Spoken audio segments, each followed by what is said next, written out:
जय हिंद दोस्तों, स्वागत है आपका राज ट्यूटोरियल चैनल पर। आज हम लोग विश्व इतिहास के चौथा टॉपिक इटली का एकीकरण के बारे में अध्ययन करेंगे। तो चलिए दोस्तों, बिना देर किए हुए हम लोग स्टार्ट करते हैं। इटली का एकीकरण, कौन सा टॉपिक पढ़ना है? इटली का एकीकरण। 19वीं सदी के पूर्वार्ध में इटली में 13 राज्य थे, ठीक ना। 19वीं सदी के पूर्वार्ध में इटली में कितने राज्य थे? 13 राज्य थे। इटली के एकीकरण का जनक जोसेफ मेजनी को माना जाता है। अब इटली के एकीकरण का अगर जनक किसी को माना जाता है तो उसका क्या नाम है? Joseph Mazzini. मेजनी का जन्म जो है वह जनेवा में हुआ था। मेजनी का जन्म कहाँ हुआ था? तो जनेवा में हुआ था। इटली के एकीकरण में सबसे बड़ा बाधक ऑस्ट्रिया था, यानी कि इटली का जो एकीकरण का सबसे बड़ा बाधक था तो वो कौन था? तो कौन सा देश था? तो ऑस्ट्रिया था। इटली के एकीकरण में सार्डिनिया पिडमोंट राज्य ने अगुवाई की थी। इटली के एकीकरण में सार्डिनिया पिडमोंट राज्य ने क्या की थी? अगुवाई की थी। इटली की समस्या को काउंट काबूर ने अंतर्राष्ट्रीय समस्या बना दिया। अब इटली की समस्या को जो है इंटरनेशनल लेवल का प्रॉब्लम कौन बना दिया? तो काउंट काबूर ने, ठीक ना। काउंट काबूर ने क्या किया कि अंतर्राष्ट्रीय समस्या बना दिया इटली की समस्या को। इटली के एकीकरण की तलवार गेरिबाल्टी को कहा जाता है। अब इटली के एकीकरण का तलवार किसको कहा जाता है? तो गेरिबाल्टी को कहा जाता है। इटली के एकीकरण का श्रेय मेजनी, काउंट काबूर, गेरिबाल्टी को दिया जाता है। इटली के एकीकरण का श्रेय जो है 3 व्यक्तियों को दिया जाता है, जिसमें मेजनी, काउंट काबूर और गेरिबाल्टी का नाम आता है। यंग इटली का स्थापना 1831 ईस्वी में जोसेफ मेजनी ने की।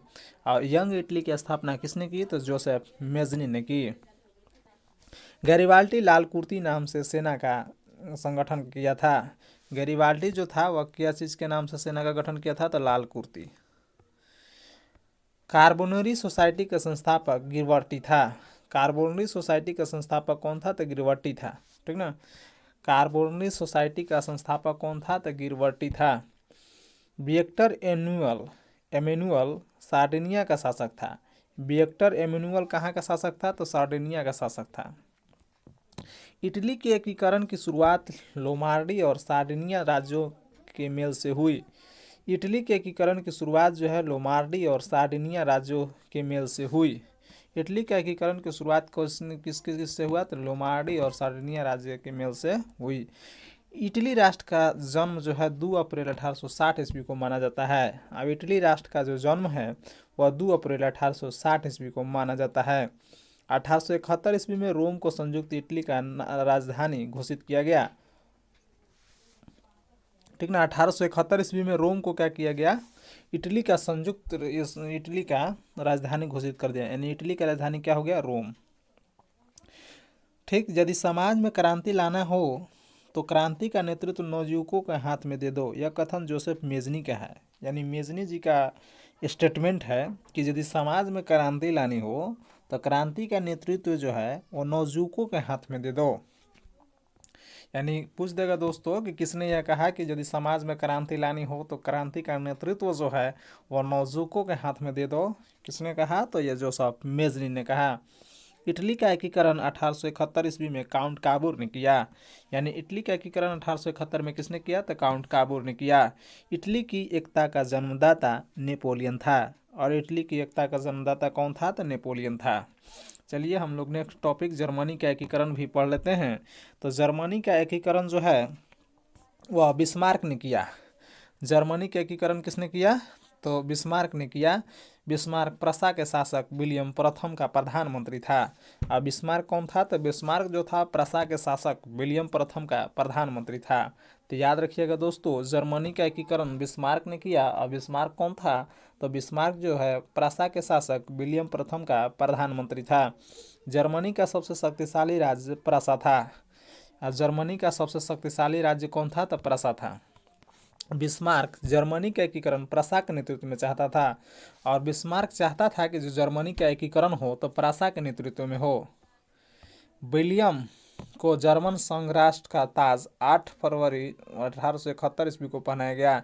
अब विलियम को जो है जर्मन राष्ट्र संघ का राजा या सम्राट कब बनाया गया? तो 8 फरवरी 1871 ईस्वी में बनाया गया। बिस्मार्क को सबसे अधिक भय फ्रांस से था। अब बिस्मार्क को सबसे डर कहाँ से लगता था? तो फ्रांस से लगता था। जर्मनी में राष्ट्रीयता का संदेशवाहक नेपोलियन बोनापार्ट को माना जाता है। और जर्मनी में जो है राष्ट्रीयता की भावना जागृत करने का श्रेय अगर किसी को जाता है तो नेपोलियन बोनापार्ट को जाता है। जर्मनी के आर्थिक राष्ट्रवाद का पिता फ्रेडरिक लिस्ट को माना जाता है। जर्मनी का जो है आर्थिक राष्ट्रवाद का पिता किसको माना जाता है? तो फ्रेडरिक लिस्ट को माना जाता है। याद रखिएगा दोस्तों, जर्मनी के आर्थिक राष्ट्रवाद का अगर पिता किसको माना जाता है तो फ्रेडरिक लिस्ट को माना जाता है। जर्मनी राष्ट्रीय सभा को डाइट के नाम से जाना जाता था और यह फ्रैंकफर्ट में होती थी। जर्मनी राष्ट्रीय सभा को क्या चीज़ के नाम से जाना जाता था? तो डाइट के नाम से जाना जाता था। और यह कहाँ होती थी? तो फ्रैंकफर्ट में होती थी। 1815 ईस्वी से 1850 ईस्वी के बीच जर्मन साम्राज्य पर ऑस्ट्रिया का आधिपत्य था। और 1815 से लेकर 1850 ईस्वी के बीच जर्मन साम्राज्य पर ऑस्ट्रिया का आधिपत्य था। ऑस्ट्रिया का चांसलर मेटरनिक था। ऑस्ट्रिया का चांसलर कौन था? तो मेटरनिक था। ऑस्ट्रिया का चांसलर कौन था जी? तो मेटरनिक था। एकीकृत जर्मन राष्ट्र के निर्माण में राके, बोमर, लासर आदि दार्शनिकों ने महत्वपूर्ण भूमिका निभाई। और जर्मनी की एकीकृत राष्ट्र बनाने में राके, बोमर और रसर, ठीक ना, राके, बोमर और रसर जो है वह एक आधुनिक दार्शनिक में महत्वपूर्ण भूमिका निभाई। फ्रैंकफर्ट संविधान सभा का गठन जो मई 1848 ईस्वी में किया गया। फ्रैंकफर्ट संविधान सभा का गठन जो है मई 1848 ईस्वी में किया गया। विलियम प्रथम के शासनकाल में प्रशा का रक्षा मंत्री वान रून एवं सेनापति वान माल्टेक था। विलियम प्रथम के शासनकाल में प्रशा का रक्षा मंत्री कौन था? तो वान रून था। एवं सेनापति कौन था? तो वान माल्टेक था। 23 सितंबर 1862 ईस्वी को बिस्मार्क प्रशा का चांसलर बना। और 23 सितंबर 1862 ईस्वी को बिस्मार्क जो है वह प्रशा का चांसलर बना। बिस्मार्क का जन्म 1 अप्रैल 1815 ईस्वी को ब्रेडनबर्ग में हुआ था। और बिस्मार्क का जो जन्म कहाँ हुआ था? तो 1 अप्रैल 1815 ईस्वी को ब्रेडनबर्ग में हुआ था। विलियम प्रथम ने बिस्मार्क का बाजीगर कहा था। याद रखिएगा दोस्तों, कहेगा कि बिस्मार्क को बाजीगर किसने कहा था? तो विलियम प्रथम ने कहा था। यानी कि विलियम प्रथम ने बिस्मार्क को बाजीगर कहा था। सिरोजवा के युद्ध में 1866 ईस्वी में ऑस्ट्रिया ने प्रशा के आगे आत्मसमर्पण कर दिया। सिरोजवा के युद्ध में 1866 ईस्वी में ऑस्ट्रिया ने प्रशा के आगे आत्मसमर्पण कर दिया। दोस्तों, यदि ये वीडियो आपको अच्छा लगता है तो लाइक कीजिए, सब्सक्राइब कीजिए और कमेंट्स में ज़रूर लिखिए जो कमी हो, ठीक ना। आपके कमेंट्स को सहृदय स्वागत किया जाएगा। दोस्तों, ये वीडियो को ज़्यादा से ज़्यादा लाइक कीजिए, सब्सक्राइब कीजिए, अपने दोस्तों में शेयर कीजिए और बेल घंटा को ज़रूर दबाइए ताकि नेक्स्ट वीडियो जैसे ही अपलोड हो तो आपके पास पहुंच सके। चलिए आगे हम लोग अध्ययन करते हैं। 23 अगस्त 1866 ईस्वी के प्राग संधि के तहत ऑस्ट्रिया जर्मन संघ में शामिल हुआ। और 23 अगस्त 1866 ईस्वी को प्राग संधि के तहत जो है ऑस्ट्रिया जर्मन संघ में शामिल हुआ। फ्रांस एवं प्रशा के बीच सेडान का युद्ध 15 जुलाई 1870 ईस्वी को हुआ। फ्रांस और प्रशा के बीच जो है सेडान का युद्ध कब हुआ? तो 15 जुलाई 1870 ईस्वी को हुआ। नेपोलियन तृतीय ने प्रशा के आगे 1 सितंबर 1870 को आत्मसमर्पण कर दिया। और नेपोलियन तृतीय ने प्रशा के आगे 1 सितंबर 1870 को आत्मसमर्पण कर दिया। नेपोलियन तृतीय ने प्रशा के आगे कब समर्पण कर दिया? तो 1 सितंबर 1870 को। अब याद रखिएगा सेडान का युद्ध कब लड़ा गया? तो 15 जुलाई 1870 को। बिस्मार्क ने जर्मनी के सम्राट विलियम प्रथम का राज्याभिषेक वर्साय के राजमहल में किया। अब बिस्मार्क ने जर्मनी के जो प्रथम सम्राट थे विलियम प्रथम, उनका राज्याभिषेक कहाँ किया? तो वर्साय के राजमहल में किया। फ्रैंकफर्ट की संधि 10 मई 1871 को फ्रांस और प्रशा के बीच हुई। अब फ्रैंकफर्ट की जो संधि थी वह 10 मई 1871 को फ्रांस और प्रशा के बीच हुई।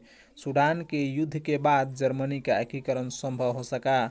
और सूडान के जैसे ही युद्ध खत्म हुआ तो जर्मनी का एकीकरण हुआ। दोस्तों, हम लोग नेक्स्ट वीडियो में रूसी क्रांति के बारे में अध्ययन करेंगे। तो दोस्तों, वीडियो देखने के लिए धन्यवाद।